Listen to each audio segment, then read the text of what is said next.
Assalomu alaykum hurmatli dasturchilar. Bugun maxsus belgilar mavzusini o'tamiz. Pythonda maxsus belgilar bir nechta.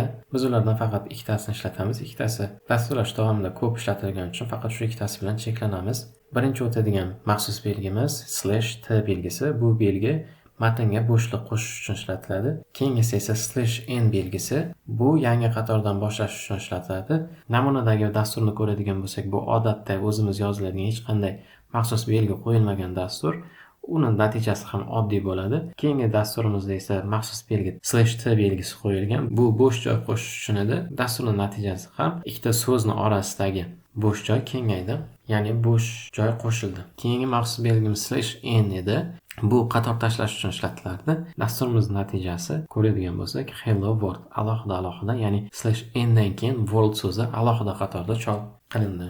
Sep parametri print funksiyasining argumentlari orasiga berilgan qiymatni joylaydi. Birinchi dasturimizga qarasak, bunda hech qanday parametr berilmagan va uning natijasi ham odatdagidek chop qilinadi. Keyingi dasturimizda esa argumentlardan so'ng virgul qo'yib sep parametri berilgan. Sep parametriga bitta yulduzcha, keyingi qatordagi sep parametriga esa ikkita yulduzcha berilgan. Dasturning natijasi sep parametriga berilgan qiymatni argumentlar orasiga qo'shib chop qilgan. Ikkinchi qatorda ham xuddi shunday. Keyingi dasturimizda sep parametriga 3 ta tire belgisi qo'yilibdi va dasturning natijasi ham argumentlarning orasiga 3 ta chiziq qo'yib chop qilinadi. End parametri print funksiyasining argumentlaridan so'ng beriladigan qiymatni joylaydi. Birinchi dasturimiz odatdagidek hech qanday parametr berilmagan, uni natijasi ham odatdagidek chiqadi va keyingi dasturimizda end parametri berilgan, unga qiymat qilib dollar belgisi qo'yilgan. Dasturning natijasida ko'rinib turibdiki, argumentlardan so'ng dollar belgisi chop qilindi. Keyingi dasturimizda esa ikkita qatorga ham end parametri berilgan. Birinchisiga dollar belgisi, bitta dollar belgisi, ikkinchisiga ikkita dollar belgisi. Dasturning natijasi birinchi print funksiyasining ichidagi argumentlardan so'ng dollar belgisi chop qilindi. Keyingi print funksiyamizda ichidagi argumentlardan so'ng ikkita dollar belgisi chop qilindi. Nega aynan bitta qatorda chop qilinganini darsimizning oxirida tushuntirib o'taman. Sep va end parametrlari birgalikda kelgandacha. Birinchi dasturimizda sep parametriga bitta yulduzcha, ikkinchi qatordagi sep parametriga ikkita yulduzcha, end parametriga bitta dollar belgisi, ikkinchi qatordagi end parametriga ikkita dollar belgisi qo'yilgan.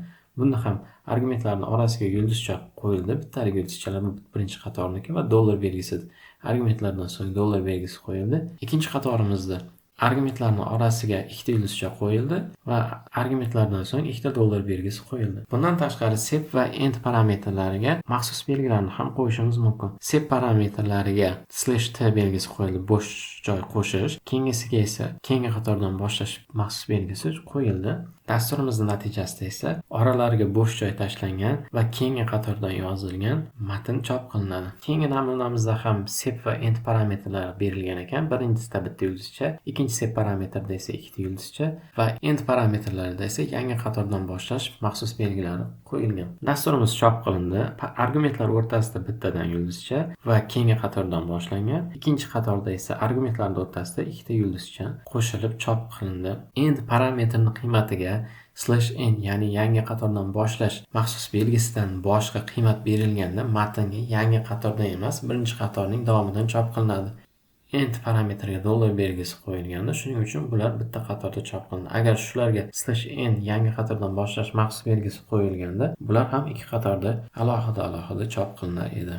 Mavzuyimiz bo'yicha namunalarni ko'radigan bo'lsak, maxsus belgilar uchun namunalarni ko'rib o'tamiz. Matn yozib olay. Men Python dasturchisiman.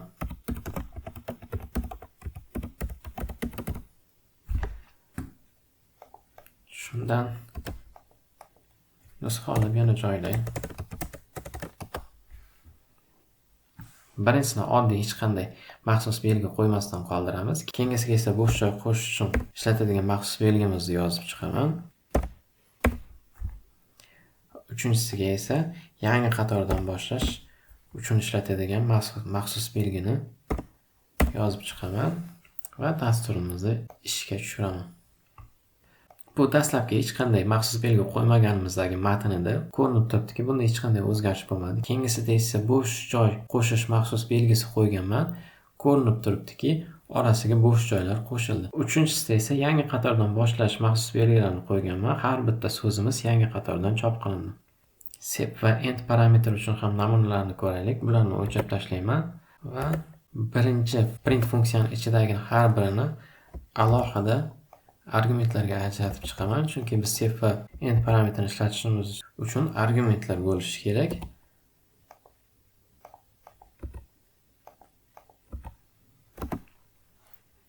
Save parametrini yozaman, unga qiymat qilib plus belgisini qo'yaman va dasturni ishga tushiraman. Har bir argumentimizning orasiga plus belgisi qo'shib chop qilindi. Keyingi parametrimiz end parametri edi. Bunga qiymat qilib so'roq belgisini qo'yay va dasturni ishga tushiraman. Dastur ishga tushganda argumentlarning orasiga plus belgisi qo'yildi va argumentlarning oxirida so'roq belgisi chop qilindi. Faqat belgi emas, bu yerga matn ham qo'shishimiz mumkin. Masalan, salom deb matn yozaylik. Endning qiymatiga esa xayr deb yozib dasturni ishga tushiraman. Dasturni ishga tushirganimizda argumentlarning orasiga salom so'zi qo'shib chop qilindi va dasturning oxirida argumentlarning oxirida xayr so'zi qo'shib chop qilindi. Bugun o'tadigan mavzuyimiz shu edi. Xayr, salomat bo'linglar.